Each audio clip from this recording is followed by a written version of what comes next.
Spring break travel is usually one of the busiest times of the year for airports like this one. Many people have already canceled their flights because of the situation. However, there's still people who are confident in their plans. While you won't catch me swimming in the shards of ice, hundreds of people come together to raise money, which gives them a reason to be freezing. Los estudiantes esperan obtener la atención de la facultad y también de la comunidad sobre este tema. Another Syracuse University dorm flooded today, but this time for different reasons. Drexler realized that picking pumpkins and cutting trees wouldn't, well, cut it. So she had to come up with a different strategy. Zip lines. La organización gubernamental fue cerrada por el presidente Trump el año pasado. No todos los días se puede vestir con ropa tradicional, pero para las personas aquí, todos los días es una oportunidad para poder celebrar su herencia.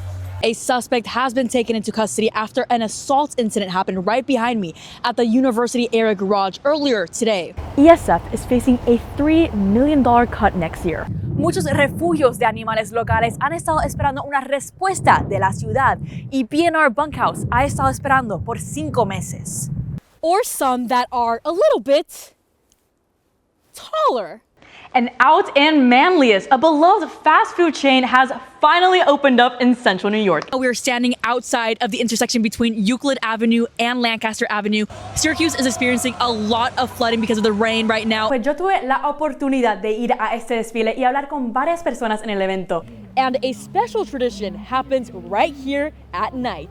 Bad news for fast food lovers. Wendy's is planning on closing hundreds of locations across the U.S. Now, just over 2 weeks ago, Syracuse police launched the school zone traffic enforcement program in partnership with the city.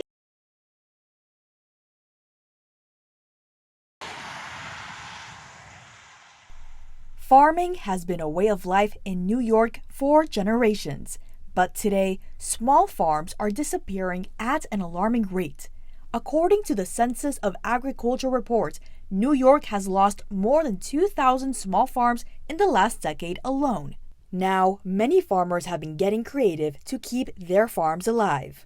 Polly Drexler, owner of Springside Farm, is one of those farmers. Drexler has turned towards agritourism, a combination of both agriculture and tourism to attract additional income. And if you wanted to be just the family farm, you would have to probably add some direct marketing, some value-added product. You can't just have 200 sheep and expect them to pay for themselves. They won't do that. Drexler realized that picking pumpkins and cutting trees wouldn't, well, cut it. So she had to come up with a different strategy. Zip lines. Things change. Life is about change.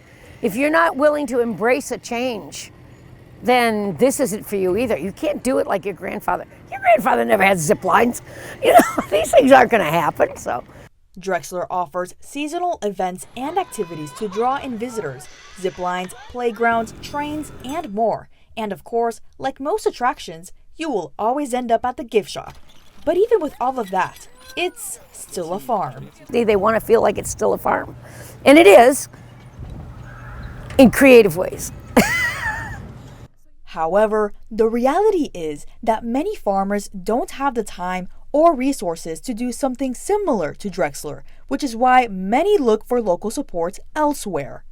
For many farmers, places like the Central New York regional markets help them with their business. It's where they can sell their products and get their name out there.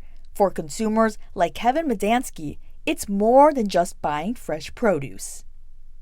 So I feel good supporting them, right, instead of getting it at Wegmans or Costco or something like that. But I just hope that it is an economic model that works for the farmers, because I'm happy supporting it. From attractions to markets, farmers are looking for ways to preserve New York's rich farming legacy. Reporting in Syracuse, I'm Gabriela Peniston, Spectrum News. Hi. This is fun. You know, I love it when people wave back and smile. Many people are probably wondering why he's waving. Some people wave, some people just drive on by just like blinders on. They don't see you. It's an invitation to Oktoberfest. For people like Mark Gondek, Oktoberfest is not just an event, it's a tradition that they want to share with the people here in Syracuse. We're trying to get more people and younger people involved. A lot of us are getting old, and most of us are involved are retired. So we're trying to get some more youth involved. What started in Munich, Germany over 200 years ago is now being celebrated by the German American Society of Central New York. I feel like every year I come to these events, I just learn a little bit more about this, a little bit more about that, the dances, the songs, all that kind of stuff. And this year, there is a lot of focus on trying to keep this tradition alive for the younger generations. For example, my nephew, Cohen, he is the future, right? Like, he will hopefully bring his children here. So, Although this event only happens once a year, the dances, laughs, and traditional clothing make it unforgettable for many. It's enjoyable. I only get to wear this once a year. Once a year? Yeah, well, this weekend, that's it. It's not every day you can wear your traditional clothing, but for the people here, every day is an opportunity to be able to celebrate their heritage.